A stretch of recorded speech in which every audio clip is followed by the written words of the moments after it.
نعتیہ ردیف ہے، آج تک اسے شاید نعت میں کسی نے ردیف نہیں بنایا.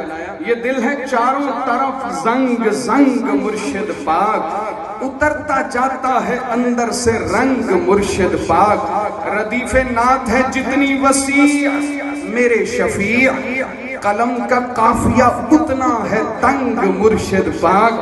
کمال یہ ہے کہ مجھ میں کمال کوئی نہیں، دعا کا کوئی سلیقہ نہ ڈھنگ مرشد پاک. کیا ہے سارے سہاروں نے بے سہارا مجھے، ہے آپ آخری میری امنگ مرشد پاک. مجھے پناہ میں لے لیجئے خدا کے لیے، میں ہوں نشانہ تیر و تفنگ مرشد پاک. اب سنیے تجلی جو انسان کی صورت میں چمکی، وہ صورت کے قرآن کی صورت میں چمکی. وہ چہرہ تھا ان کا کہ نور جلی تھا، وہ جسم معطر بھی کیا صندلی تھا. وہ آنکھوں میں ڈورے تھے مازاغ والے، وہ ہونٹوں پہ الفاظ ابلاغ والے. وہ خمدار باریک ابرو مبارک، وہ جنت سے بھی قیمتی منہ مبارک. وہ بے داغ بے عیب رخسار ان کے، اور ان پر فروزاں تھے انوار ان کے. وہ بولے تو پھولوں کو مسکان بخشے، وہ دیکھیں تو فطرت کو ایمان بخشے. وہ آب دہن تھا کہ آب شفا تھا، دہن میں خدا جانے کیا ذائقہ تھا. کشادہ پرانوار پیشانی ان کی، نہایت چمکدار پیشانی ان کی. بہت ہی مثالی تھی زلف نبی کی، ذرا گھنگریالی تھی زلف نبی کی. بہت ہی مثالی تھی زلف نبی کی. شمائل شریف جو آپ پڑھتے رہتے ہیں نا، شمائل ترمذی، وہ یہاں اس کا ترجمہ سنتے چلے جائیں.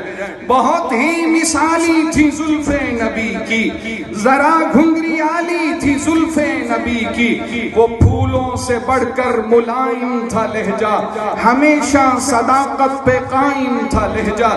وہ پاکیزہ سانچے میں ڈھالے گئے تھے، وہ کتنی محبت سے پالے گئے تھے. کبھی جب محبت سے وہ دیکھتے تھے تو کتنی مربت سے وہ دیکھتے تھے. بہت عاجزی سے وہ چلتے زمین پر، مگر ان کا چرچا تھا عرش بری پر. وہ کم گو تھے بات ان کی لیکن مکمل، وہ انسان تھے ذات ان کی لیکن مکمل. انہیں زندگی کا قرینہ ملا تھا، انہیں پیارا مکہ مدینہ ملا تھا. یتیموں فقیروں پہ خیرات کرتے، سوالی پہ بخشش کی برسات کرتے. وہ احسان سر پر کسی کا نہ لیتے، وہ ہدیہ تو لے لیتے صدقہ نہ لیتے. وہ احسان سر پر کسی کا نہ لیتے، وہ ہدیہ تو لے لیتے صدقہ نہ لیتے. وہ بے مہر لوگوں کی پرواہ نہ کرتے کہ جیسا وہ کرتے وہ ایسا نہ کرتے. وہ سارے صحیفوں کو بے معنی کرتے، وہ قرآن سناتے تو دیوانہ کرتے. وہ ظاہر نشانی کریں تو عجب کیا، وہ صحرا کو پانی کریں تو عجب کیا. خدا نے انہیں ایسا راضی کیا تھا کہ ہر سو انہی کا ہی بس تذکرہ تھا. انہوں نے ہی مشکل کو آسان بنایا، انہوں نے ہی انسان کو انسان بنایا. وہ قطرے کو دریا بناتے تھے نادر، وہ ذرے کو صحرا بناتے تھے نادر. رسول مکرم کی دنیا عجب تھی، یہ دھرتی بھی قائم انہی کے سبب تھی. محمد ہے محبوب کون و مکان ہے، وہ شان دو عالم وہ جانے جہاں ہے.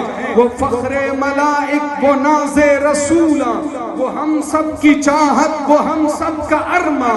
خدا نے بنایا تو ایسا بنایا کہ اپنے ہی ہاتھوں سے ان کو سجایا. خدیجہ کے شوہر وہ معصوم گوہر، میں نوکر صدا ان کے بچوں کا. میں قربان عفت سراؤں پہ جاؤں، میں قربان امت کی ماؤں پہ جاؤں. جو فرمان آقا کے تابع رہی تھی، جو فقر اور فاقہ پہ قانع رہی تھی. حضرات مکرم، ہمارے درمیان دو مہمان موجود ہیں. اور دونوں ہی اسٹیج کا بہت معتبر نام ہے، بہت ہی خوبصورت لحن اور آواز کے مالک ہیں۔ ہمارا فیصلہ اور مشورہ یہ تھا کہ انہیں بعد میں بلایا جائے گا، مگر انہوں نے ایک بہت بڑے ظرف کا مظاہرہ کرتے ہوئے کہا کہ ہمارے بھائی قاسم گجر کا حق ہے کہ وہ بعد میں پڑھیں، وہ سینئر ہیں۔ ہماری نظر میں تو دونوں ہی سینئر ہیں، دونوں ثنا خان ہیں، دونوں کا لحن خوبصورت ہے، دونوں پڑھتے ہیں تو روح میں شہد گھول دیتے ہیں۔ میں گزارش کروں گا جناب عثمان قصوری صاحب سے، حضرت مولانا عثمان قصوری صاحب وہ تشریف لائیں اور اپنے خوبصورت کلام ہائے عقیدت و منقبت سے ہمارے دلوں کو محظوظ فرمائیں۔